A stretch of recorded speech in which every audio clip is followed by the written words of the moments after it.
Thank you so much. ನನಗೆ ಈ 3 episode ನೋಡಿದಾಗ personal life professional life balance ಮಾಡೋಕ್ಕಾಗುವಂತಹ ಸುಸ್ತು ಎಲ್ಲವೂ ಹನುಮಪ್ಪ ಅವರಲ್ಲಿ ಕಾಣಿಸ್ತಾ ಇತ್ತು. ಸೊ ನಿಮಗೆ ಎಷ್ಟು ಖುಷಿ ಕೊಟ್ಟಿದೆ ಸರ್ ರಾಕ್ಷಸ ಜೊತೆ ಆಗಿದ್ದಕ್ಕೆ? ನಾನು ಫಸ್ಟ್ ಆಫ್ ಆಲ್ ನನ್ನ ಕೃತಜ್ಞತೆ ಹೇಳಬೇಕು ಒಂದು ತರುಣ್ ಅವ್ರಿಗೆ, ನಮ್ಮ ಜಿ ಕನ್ನಡಗೆ, ದೀಪಕ್ ಅವ್ರಿಗೆ, ಪ್ರದೀಪ್ ಅವ್ರಿಗೆ. ಅಂದರೆ ಈ ಪಾತ್ರನ ನನ್ನ ಕೈಲಿ ಈ ಪಾತ್ರನ ನನ್ನ ಕೈಲಿ ಮಾಡಿಸ್ಬೇಕು ಅಂತ ಅವ್ರಿಗೆ ಯೋಚನೆ ಬಂತಲ್ಲ, ನಾನು ಅದಕ್ಕೆ ಅವ್ರಿಗೆ ಥ್ಯಾಂಕ್ಸ್ ಹೇಳಬೇಕು. ವೈಯಕ್ತಿಕವಾಗಿ ನನಗೂ ಬಹಳ ಆಸೆ ಇತ್ತು. ಅಂದರೆ ಒಂದು ಸಂಪೂರ್ಣವಾಗಿ ಉತ್ತರ ಕರ್ನಾಟಕದ ಭಾಗದಲ್ಲಿ ಆ ಭಾಷೆಯಲ್ಲಿ ಆ ಒಂದು ಆ ಜೀವನದ ಜೊತೆ ಒಂದು ಕಥೆ ಮಾಡಬೇಕು. ಅದು ಯಾವ ರೂಪದಲ್ಲಿ ಅದು ಬರುತ್ತೆ ಅಂತ ನನಗೆ ಗೊತ್ತಿಲ್ಲ ಅಂತ ಯಾವುದೋ ಒಂದ್ಸಲ ಸೌದತ್ತಿಯಲ್ಲಿ ಅನ್ನೋದು ಕೇಳ್ಕೊಂಡಿದ್ದೆ. ಅದು ಈ ರೀತಿ ಬಂದಿದೆ, ನನ್ನ ಮಡ್ಲಿಗೆ ಬಂದಿದೆ ಅಂತ ಹೇಳಿ ನನಗೆ ಅದು ನನ್ನ ಪುಣ್ಯ ಅದು. ಸೊ ಬಹಳ ಒಳ್ಳೆ ಕಥೆ ಆಗಿದ್ದರಿಂದ. ಆಮೇಲೆ ನನಗೆ ಇದರಲ್ಲಿ ತುಂಬ ಇಷ್ಟ ಆಗಿದ್ದ ಅಂಶ ಏನಪ್ಪ ಅಂತ ಹೇಳಿದ್ರೆ ಮನುಷ್ಯತ್ವ ಅನ್ನೋದು. ಅಂದರೆ ಯಾವುದೇ ಜಾಗದಲ್ಲಿ ಕೆಲಸ ಮಾಡ್ತಿದ್ರು ಅವರು, ಡಾಕ್ಟರ್ ಆಗಿರಲಿ, ಬೇರೆ ಲಾಯರ್ ಆಗಿರಲಿ, ಪೊಲೀಸ್ ಆಗಿರಲಿ, ಎಲ್ಲರೂ ಕೂಡ ಮನುಷ್ಯರಾಗಿರ್ತಾರೆ. ಬಹಳ ಸಹಜವಾದ ಜೀವನ ಅವರು ನಡೆಸ್ತಾ ಇರ್ತಾರೆ.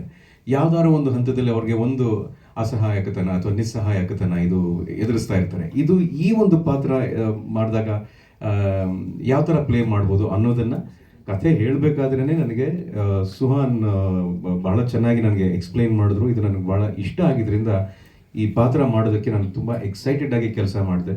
ಅದಕ್ಕೆ ಹಲವಾರು ಕಾರಣ ಇದೆ.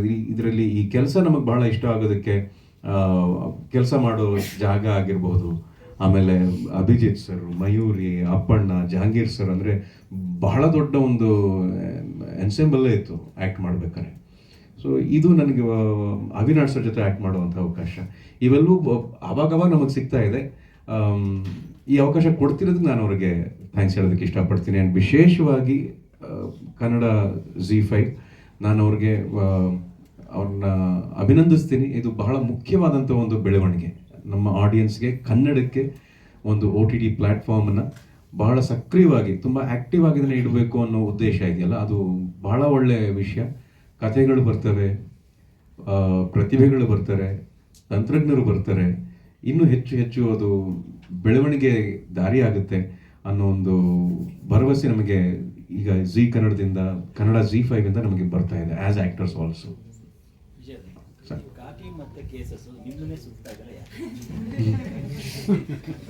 ಗೊತ್ತಿಲ್ಲ ಸರ್ ನನಗೆ. ಹೌದು ಹೌದು ಹೌದು. ಯಾಕೆ ನಾನೊಂಥರ ಕೇಸ್ ಆಗ್ಬಿಟ್ಟಿದ್ದೀನಿ, ಕೇಸ್ ಸ್ಟಡಿ ಥರ ಆಗ್ಬಿಟ್ಟಿದ್ದೀನಿ ಅಂತ. ಅದು ಯಾಕೆ ಗೊತ್ತಿಲ್ಲ. ಒಂದು ನಾನು ಪೊಲೀಸ್ ಅಂದ್ಮೇಲೆ ಕೇಸ್ ತಾನೇ ಅವ್ನು ನೋಡ್ತಾನೆ, ಅವನಿಗೆ ಆಪರೇಷನ್ ಮಾಡೋಕ್ಕಾಗಿ ಅಲ್ಲ. ಪೊಲೀಸ್ ಅಂತ ಅವ್ನ ಕೆಲಸದಲ್ಲಿದ್ರೆ ಯಾರಾದ್ರೂ ಅವ್ನಿಗೆ ಕೇಸಸ್ ಬರುತ್ತೆ. ಹಾಸ್ಪಿಟಲ್ ಆಪರೇಷನ್ ಮಾಡೋಕ್ಕಾಗತ್ತಾ? ಸಿನಿಮಾದಲ್ಲೂ ಅದೇ ಇರುತ್ತೆ, ಇಲ್ಲೂ ವೆಬ್ ಸೀರೀಸ್ ಅಲ್ಲಿ ನೀವು ಅದೇ ಕೊಡ್ತಿದ್ದೀರಿ. ಸೊ ಅದ್ರ ಸುತ್ತನೇ ಇದೆಯಲ್ಲ ಅನ್ನೋದೇ ಒಂದು ಪೊಲೀಸ್ ಪಾತ್ರನೇ ಬರ್ತಾ ಇದೆ ಅಂತ ಕ್ವಶನ್ ಓಕೆ ಮಗ ನನಗೆ. ಆದ್ರೆ ನೀವು ಪೊಲೀಸ್ ಮಾಡ್ತಿದ್ರೆ ಕೇಸಸ್ ನೋಡ್ಕೊಂಡ್ ಬರ್ತಿದ್ರೆ ಅವ್ನು ಬೇಡ ಅಂದ್ರೂ ಅದೇ ಮಾಡ್ಬೇಕು ಅಂತ. ಅವರು ಕೇಳಕ್ ಬಂದಿದ್ದು ಪೊಲೀಸ್ ಪಾತ್ರ ಯಾಕೆ ಅಂತ ಅಲ್ವಾ?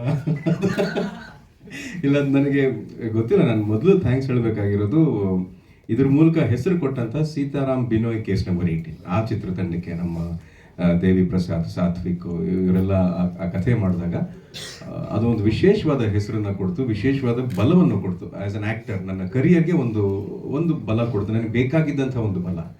ಆಮೇಲೆ ಈಗ ನಾನು ಯಾವುದನ್ನು ಚೂಸ್ ಮಾಡ್ತಿಲ್ಲ. ಇವಾಗ ಅವರ ಪಾತ್ರ ಮಾಡಾದ್ಮೇಲೆ ಈ ಪಾತ್ರ ಇವನ ಕೈಲಿ ಮಾಡಿಸ್ಬೋದು ಅಂತ ಹೇಳ್ತಾರೆ. ಆದರೆ ಏನು ವಿಭಿನ್ನವಾಗಿರುವಂಥ ವಿಚಾರ ಅಥವಾ ವಿಶೇಷವಾಗಿರೋ ವಿಚಾರ ಏನಪ್ಪ ಅಂತ ಹೇಳಿದ್ರೆ, ಈ ನೀವು 3 ಎಪಿಸೋಡ್ ನೋಡಿದ್ರಲ್ಲ, ಈ 3 ಎಪಿಸೋಡಲ್ಲೂ ಯಾವುದೇ ಒಂದು ಹಂತದಲ್ಲೂ Hanumappa he is not in control of any situation.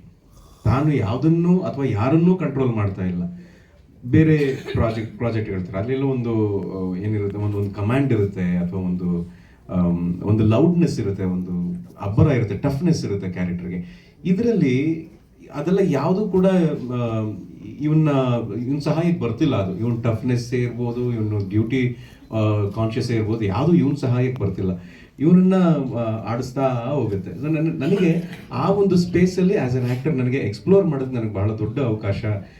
ರಾಕ್ಷಸ ವೆಬ್ ಸೀರೀಸ್ನ SI ಹನುಮಪ್ಪನ ಕ್ಯಾರೆಕ್ಟರು, ಆಮೇಲೆ ಇದರ ಭಾಷೆ ತುಂಬ ಇಷ್ಟಪಟ್ಟು ಕಲಿತು ಕನ್ನಡ ಕಲಿಬೇಕು ಅಂತಲ್ಲ, ಆದರೆ ಕೆಲವು ಭಾಗದಲ್ಲಿ ಕನ್ನಡ ಒಂದು ಇನ್ನೂ ವಿಶೇಷವಾಗಿ ಇನ್ನೂ ಆಳವಾಗಿ ಮಾತಾಡಿದ್ರೆ ಜನ ಕನೆಕ್ಟ್ ಆಗ್ತಾರೆ. ಆ ಭಾಗದ ಕಥೆ ನೋಡಿದಾಗ ಆಗ್ತಾ ಇರುತ್ತೆ. ಅಲ್ಲಿ ನನಗೆ ಶ್ರೀಕಾಂತ್ ಸರ್ ಇದ್ರು, ಅವ್ರು ನಮಗೆ ಬಹಳ ಸಪೋರ್ಟ್ ಮಾಡಿದ್ರು. ಅಲ್ಲಿ ಸಿನಿಮಾ ನಾವು ವೆಬ್ ಸೀರೀಸ್ ಶೂಟ್ ಮಾಡ್ಬೇಕಾರೆ ಜಹಾಂಗೀರ್ ಸರು, ಅಪ್ಪಣ್ಣ ಅವರು, ಆಮೇಲೆ ಸುಹಾನ್ ಭಾಷೆ ಕೂಡ ಚೆನ್ನಾಗಿದೆ. ಸುಹಾನ್ ಅವರು ಉತ್ತರ ಕರ್ನಾಟಕದ ಭಾಷೆ ಕೂಡ ನನಗೆ ಸುಮಾರು ಸಲ ಆ ರೆಫರೆನ್ಸ್ ಕೂಡ ತೊಗೊಂಡಿದ್ದೀನಿ. ನನಗೆ ಎಷ್ಟು ಶಕ್ತಿ ಇದೆಯೋ ಆ ಶಕ್ತಿಯಷ್ಟು ನಾನು ಒಂದು ಪ್ರಯತ್ನವನ್ನು ಮಾಡಿದ್ದೀನಿ. ಈ ಪ್ರಯತ್ನ ವೆಬ್ ಸೀರೀಸ್ ಮೂಲಕ ನೀವೆಲ್ಲ ನೋಡ್ತಾ ಇರೋದು ನನಗೆ ಬಹಳ ದೊಡ್ಡ ಪ್ರೋತ್ಸಾಹ, ಆಶೀರ್ವಾದ ಎಲ್ಲವೂ ಕೂಡ. ವೆಬ್ ಸೀರೀಸ್ ಬರೋದಕ್ಕೆ ಕಾರಣ ಏನು? ಸಿನಿಮಾದಲ್ಲಿ ಕೆಲಸ ಮಾಡ್ತಾ ಇರಬೇಕು ಅಂತ ಸರ್. ನನಗೇನಿಲ್ಲ, ನನಗೆ ಒಂದು ಯಾವ್ದಾದ್ರು ಒಂದು ಜಾಗದಲ್ಲಿ ಒಂದು ಒಳ್ಳೆ ಕೆಲಸ ಇದೆ ಅಂತ ಹೇಳಿದಾಗ ಆ ಕೆಲಸ ನನಗೆ ಅಂತ ಬಂದಾಗ ನನಗೆ ಕೆಲಸ ಸಿಗ್ತಿದೆಯಲ್ಲ, ನನಗೆ ಕೆಲಸ ಕೊಡುವಂಥ ಮನಸ್ಥಿತಿ ಎಲ್ರಿಗೂ ಇದೆಯಲ್ಲ. ಅಂದರೆ ಈ ಪಾತ್ರ ನಾನು ಮಾಡಿದ್ರೆ ಚೆನ್ನಾಗಿರುತ್ತೆ ಅಂತ ಅವ್ರಿಗೇನೋ ಒಂದು ಖಾತ್ರಿ ಇದೆ, ಅವ್ರಿಗೇನೋ ಒಂದು ಗ್ಯಾರಂಟಿ ಇದೆ.